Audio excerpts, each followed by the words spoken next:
Shalom, que essa paz que só o Senhor tem, que é o máximo que a gente pode ter de paz. Não é um momentinho de tranquilidade, não. É shalom, é a paz que vem de Deus, que possa encher o seu coração, encher a sua vida. Nós vivemos dias tumultuados, atribulados, mas o Senhor tem para nós a maior paz quando buscamos Ele. O Senhor tem para nós o maior amor quando buscamos o Senhor no amor. E tem a esperança de que Jesus está voltando. Irmãos, conforme nós falamos, o texto que nós vamos ler hoje, ele está em Lucas. Nós lemos Lucas ontem. Esse texto ele tem uma correspondência. Lucas 21, Marcos 13 e Mateus 24. Então eu resolvi ler também sobre Lucas, porque para dar uma sequência no que nós lemos ontem, né? Lucas era um médico, segundo até um escritor logo no começo, século II, me parece, ele falou que era um médico de homens e de almas. Ele foi descrito assim. E até um livro foi escrito nesse sentido, já mais recentemente, década de 80, exatamente, médico de homens e de almas, uma escritora chamada Taylor Caldwell. Ela escreveu a respeito da vida de Lucas, né? E Lucas ele era um gentio, ele não era judeu, ele era gentio e médico, e ele escreveu de forma maravilhosa um evangelho muito, muito profundo, né? E que o Senhor deu muitas bênçãos. O Senhor revelou aos 4 evangelistas textos semelhantes, mas cada um escreveu para um povo, um para os judeus, outro para os gentios, outro para os romanos, né? E outro eu não me lembro, depois para a igreja. Lembrei, João escreveu para a igreja, é o que escreve com amor.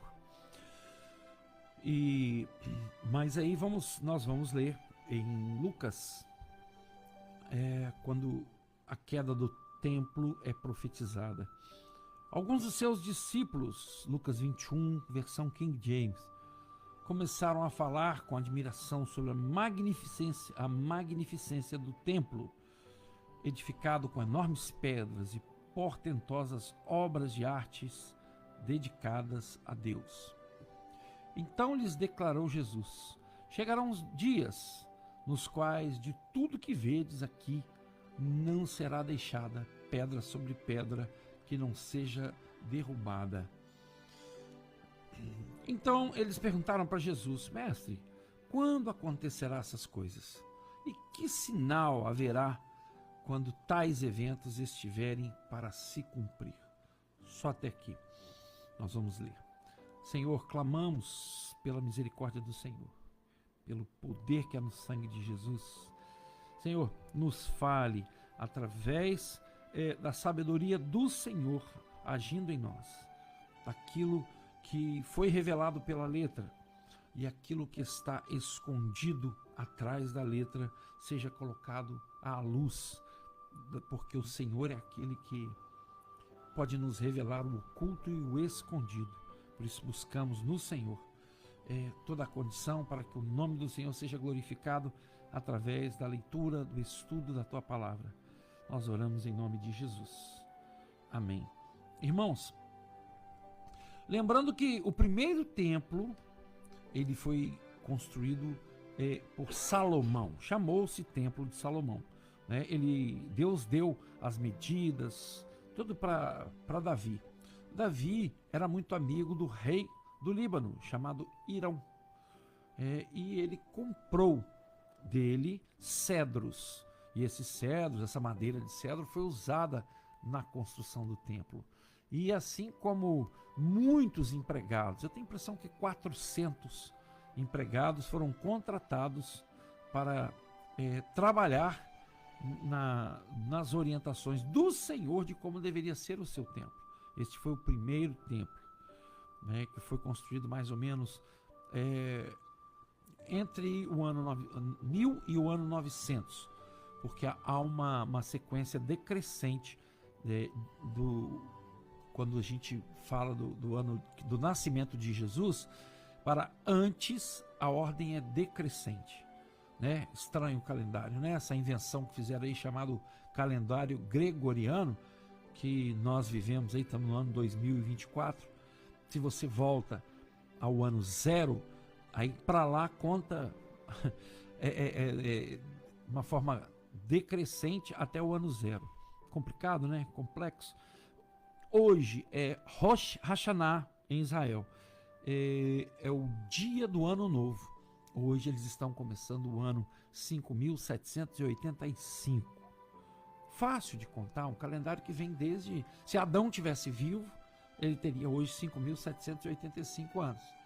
Então, muito mais fácil, né? Quando houve essa invenção desse outro calendário, o primeiro calendário juliano, Júlio César fez, né, uma mudança no calendário, e o calendário romano, juliano, ele tinha só 10 meses. E o último mês era dezembro, por isso que chama 10, dezembro. Novembro é o mês 9, outubro é o mês 8, setembro é o 7. Não é assim? Só que aí depois o Papa Gregório fez uma outra mudança, um outro calendário, né? E nós vivemos nesse calendário até hoje.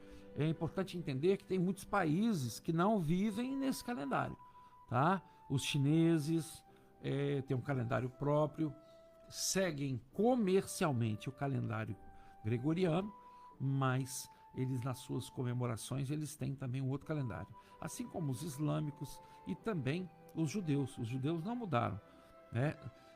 Esse calendário gregoriano é um calendário predominante no mundo comercial. Então as datas são observadas segundo ele, mas tradicionalmente as festas de Israel, né? Israel sempre foi muito ligado a isso, muito tradicional. E não foi observado nada disso quando essas alterações foram feitas, né, por Júlio César e depois pelo calendário gregoriano. Então, os judeus não mudaram. É um calendário lunar, sendo que o outro calendário, o gregoriano, é solar, né, uma homenagem a Baal, o deus Sol. Por isso que o domingo chama Sunday, dia do Sol. Segunda-feira, em espanhol, é Lunes, dia da lua, Semíramis. Quem é Semíramis? É a mulher de Nimrod, o deus Sol, e está em todas as notas. Se você pegar uma nota que está no seu bolso, uma moeda, você pode olhar que tem um desenhozinho de Semíramis. Pois é.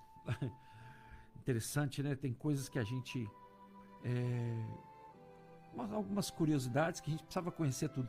Eu gostaria muito de entender por que tem essas Semíramis nas notas do Brasil. Eu gostaria de entender. Mas vamos lá. Então, quando eles estavam saindo do templo, que foi o segundo templo, porque o primeiro foi destruído por Nabucodonosor no ano 586 a.C. Nabucodonosor veio, destruiu o templo, levou cativos para a Babilônia o povo de Israel, os jovens, os mais jovens. Os velhos eles deixaram para trás. E depois, quando eles ficaram lá no cativeiro 70 anos, e depois Neemias volta, reconstrói os muros, Zorobabel vem junto com o sacerdote Esdras, e eles começam a refazer o segundo templo. E depois Herodes, ele amplia esse templo, tendo uma forma de tentar agradar os judeus, o povo de Israel. Ele amplia o templo, por isso que ele é conhecido como Templo de Herodes, e é esse templo que Jesus orava nele. É importante a gente entender também que esse templo, todos eles, o primeiro e o segundo, e o terceiro que vai ser reconstruído, estão em cima de um lugar chamado Monte Moriá, que é onde Abraão ia sacrificar Isaac. Ali, depois de muitos anos, mais ou menos no ano 1000, antes de Cristo, Davi compra aquele pedaço, aquela eira chamada Eira de Ornã. Então Davi compra, e aquilo ali naquele lugar é construído o templo. Tem lá dentro hoje daquela mesquita dourada, que na verdade não é uma mesquita. A mesquita, aquilo ali foi uma igreja bizantina, na época do período bizantino em Israel, né? Mas é uma construção islâmica. E tem lá dentro a pedra, pedra do Monte Moriá, onde Abraão ia sacrificar Isaac. A pedra, você, quando visitar Israel, você é só entrar lá, se for permitido, né? E você vai ver essa pedra chamada Monte Moriá, que é o lugar onde Abraão ia sacrificar Isaac. Segundo histórias bíblicas, foi dali que Deus começou a criar o mundo. Foi a primeira coisa criada, né, na terra, foi o Monte Moriá. Isso não é bíblico, isso é histórico. E a história dos judeus é uma história muito interessante. E judeu não é de escrever historinha, né? Ele costuma relatar fatos. É a história verdadeiramente com H-I, né? Não é com E, história. Portanto, nós não professamos porque não é bíblico. Mas eu, por exemplo, como fonte histórica, eu acredito que isso aí pode ter sido verdade, sim. E que seria dali também que começou a jorrar água, né, do dilúvio. A água saiu dali, muita água, e a chuva que veio pela primeira vez na vida choveu. Não chovia. Antes do dilúvio não chovia. Então, os judeus também professam isso na sua história, escrevem isso na sua história, de que dali teria saído também muita água da que inundou a terra, né, no dilúvio. Veio a chuva e a água brotou daquela fonte ali da pedra do Monte Moriá. São fatos históricos, viu, irmãos? O que nós devemos nos ater mesmo como fé é aquilo que é bíblico, tá? As outras são fontes de informação, são situações que a gente precisa conhecer para a gente poder pautar melhor, né, as coisas que são reveladas pelo Senhor. E aqui, quando Jesus fala, que eles perguntam para ele: mestre, quando acontecerá tudo isso? E que sinal haverá? Quais eventos estiverem para se cumprir? Então Jesus falou que quando ouvires falar de guerra, rumores de guerra, não vos apavoreis, pois é necessário que esses fatos venham primeiro. Contudo, não é o fim. E ocorrerá, o final dos tempos não ocorrerá em breve. E acrescentou: portanto, quando nação se levantar contra nação, reino contra reino, muitos lugares haverá terremotos, epidemias horríveis e devastadora falta de alimentos. Então sucederão eventos terríveis e surgirão poderosos fenômenos celestes. Aqui nós fazemos um parênteses, que Apocalipse 16 fala que os 3 espíritos malignos semelhantes a rãs, eles fariam sinais miraculosos.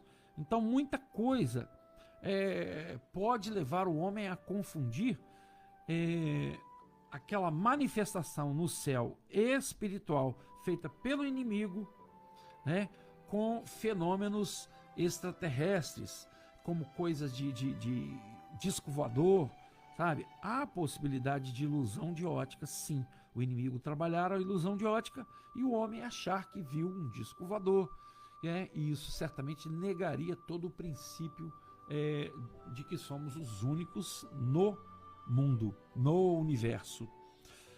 E haverá em muitos lugares enormes terremotos, epidemias. Entretanto, antes que tudo isso aconteça, vos prenderão e perseguirão.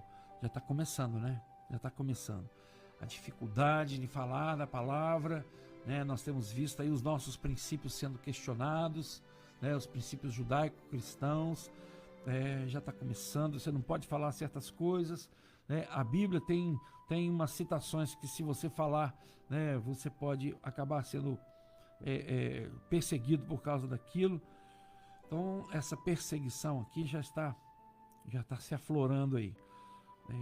E fala que, porém, isso vos será uma oportunidade para que deis testemunho.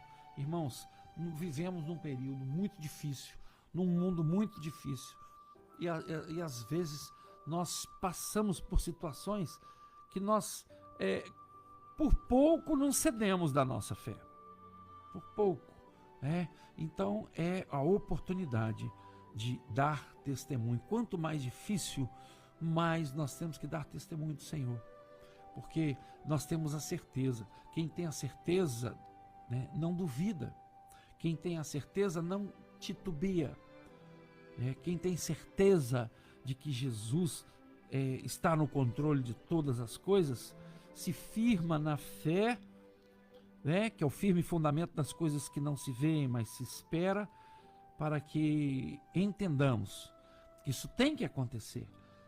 E o Senhor espera de nós testemunho, que as pessoas leiam a Bíblia na sua vida, na minha vida, através do testemunho, e possamos a cada dia mais crescer nessa fé, hoje sermos mais do que fomos ontem, e amanhã sermos mais do que fomos hoje, caminhando assim, passo a passo, na presença do Senhor, indo na direção daquele que é o caminho, a verdade e a vida, a nossa salvação, que é Jesus Cristo, a água da vida, aquele que dessedenta a nossa sede, aquele que nos lava com esse precioso sangue, com essa água maravilhosa, e assim, irmãos, atentos aos sinais, porque os sinais acompanharão aqueles que creem.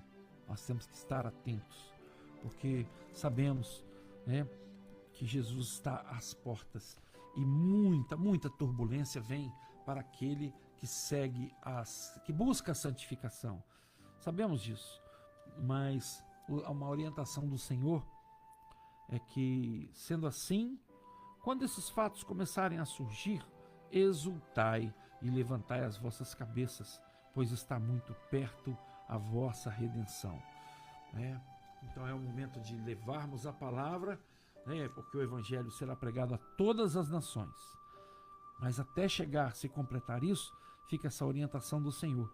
Quando você tiver dificuldade, não olha para o homem, olha para o alto, olha para o Senhor, porque Ele é o seu sustento.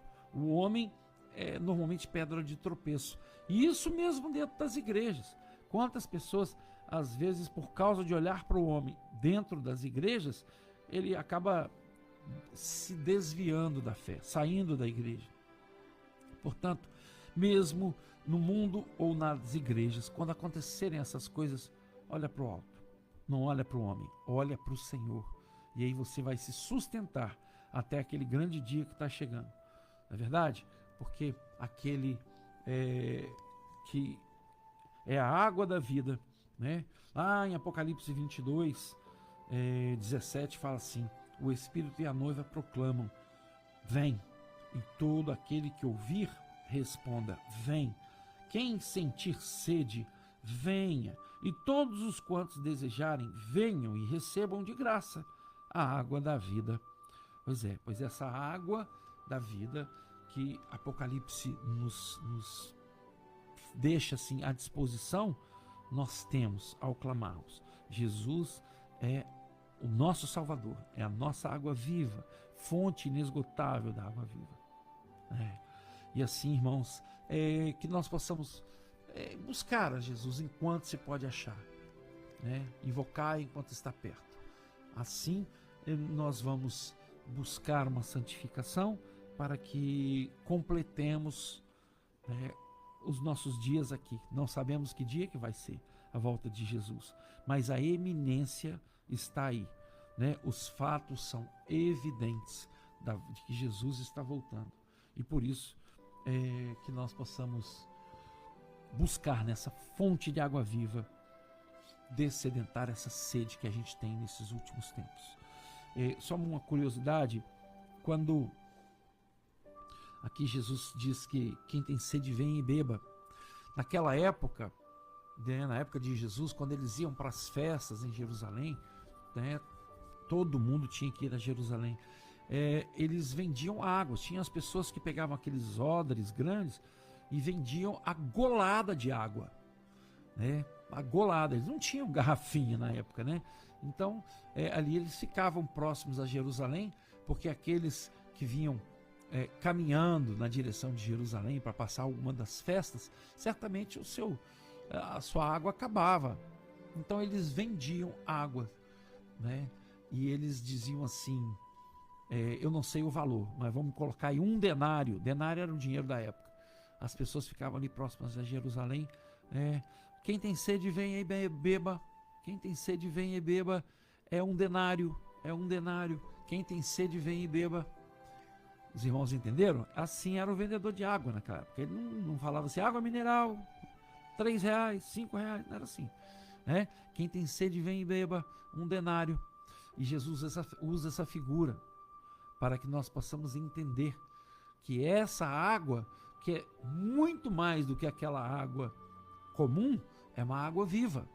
E essa água viva que sai dele, da fonte eterna de água viva, ela é de graça. Né? Quem tem sede, vem e beba. Receba de graça da água da vida. Amém? Esse é o Jesus, nosso Salvador. Buscai enquanto se pode achar. Louvado seja o nome do Senhor. Essa é a palavra do Senhor para nós nessa tarde.